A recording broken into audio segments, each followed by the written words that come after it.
Blood circulation और रुधिर परिसंचरण। शरीर में हीमोलिम्फ का परिसंचरण हृदय के स्पंदन द्वारा होता है। हृदय की भित्ति पेशी युक्त व संकुचनशील होती है। पंखे के आकार की युग्मित एलेरी मसल्स हृदय के संकुचन व शिथिलन में सहायता करती है। जब ये एलेरी मसल्स संकुचित होती हैं तो हृदय के प्रकोष्ठ फैल जाते हैं तथा ऑस्टिया खुल जाते हैं। इससे पेरिकार्डियल साइनस यानी परिहृद कोटर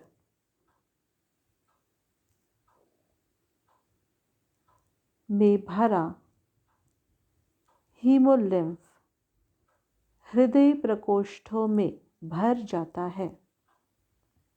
अब हृदय व महाधमनी में पीछे से आगे की तरफ क्रमांकुचन रूप से संकुचन होता है, यानी हार्ट व अयोर्टा पेरिस्टाल्टिक मूवमेंट के समान कॉन्ट्रैक्ट और रिलैक्स करती है, जिसके कारण हृदय चेंबर्स या हृदय प्रकोष्ठों में भरा हीमोलिम्फ आगे की तरफ बढ़ता है। इस तरह हीमोलिम्फ शीर्ष कोटर यानी हेड साइनस में चला जाता है। सिर में प्रत्येक श्रृंगिका के आधार पर एक स्पंदनशील तंबुका पाई जाती है, यानी पल्सेटिंग वेसिकल पाई जाती है, जो निरंतर रक्त को श्रृंगिका यानी एंटेना में पंप करती है। सिर में उपस्थित शीर्ष कोटर से हीमोलिम्फ बाहर परितंत्रिकीय कोटर में चला जाता है, यानी from head sinus after providing the nutrient to the antenna region or to the antenna, the hemolymph then flows back into the perineural sinus. Haemolymph बहकर परितंत्रिकीय कोटर में चला जाता है। वक्ष के अधर तनुपट तीनों जोड़ी टांगों में भी एक विभाजन पट्टी के रूप में फैला रहता है।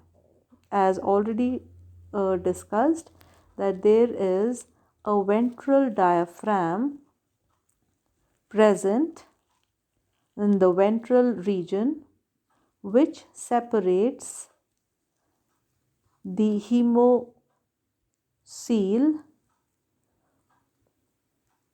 from the ventral nerve cord and the leg appendages.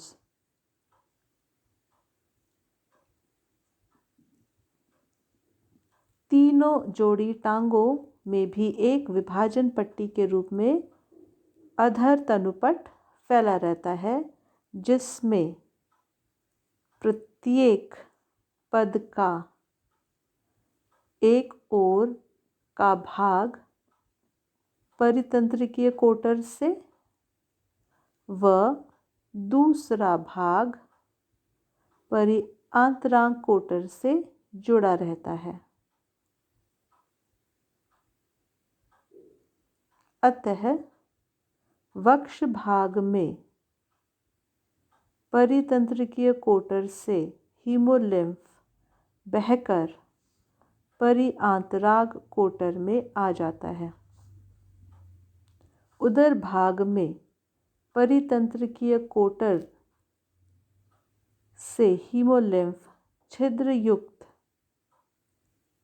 अधर तनुपट यानी वेंट्रल डायाफ्राम से होकर परी आंतराग कोटर में चला जाता है, पेरी विसरल साइनस में चला जाता है तथा वहाँ से छिद्र युक्त पृष्ठ तनुपट से होकर परिहृद कोटर में चला जाता है। From the haemocoel or from the perivisceral sinus via the dorsal diaphragm which is perforated, जिसमें छिद्र उपस्थित होते हैं। तो हीमोलिम्फ पेरीविसरल साइनस से डायाफ्राम डोर्सल डायाफ्राम से होता हुआ पेरिकार्डियल साइनस में चला जाता है। इस तरह हीमोलिम्फ निरंतर शरीर में परिसंचरित होता है। तो in a nutshell if I want to describe how the circulation goes, the haemolymph flows from posterior heart to the anterior region, from anterior aorta the hemolymph goes to the head region. In head region there are the pulsating vesicle or pulsatile vesicle which pumps the hemolymph into the antenna. From there the hemolymph, it goes into the perineural sinus. Then from perineural sinus the hemolymph goes to leg region, supply nutrient, and then again comes back to the perineural sinus. By perforation present in the ventral diaphragm, the hemolymph then goes into the perivisceral sinus. From perivisceral sinus via dorsal diaphragm which is perforated, the hemolymph goes into the pericardial sinus, and from pericardial sinus the hemolymph goes into the heart. So this is how the hemolymph travels. Blood, cockroach का रक्त रंगहीन होता है जिसे haemolymph कहते हैं। इसमें श्वसन वर्णक का अभाव होता है तथा अनेक श्वेत रक्ताणु पाए जाते हैं। रक्ताणु जो हीमोलिम्फ में उपस्थित होते हैं उन्हें हीमोसाइट कहते हैं। श्वसन वर्णक के अभाव में यह कार्बन डाइऑक्साइड और ऑक्सीजन का लेन देन व संवहन नहीं कर पाता।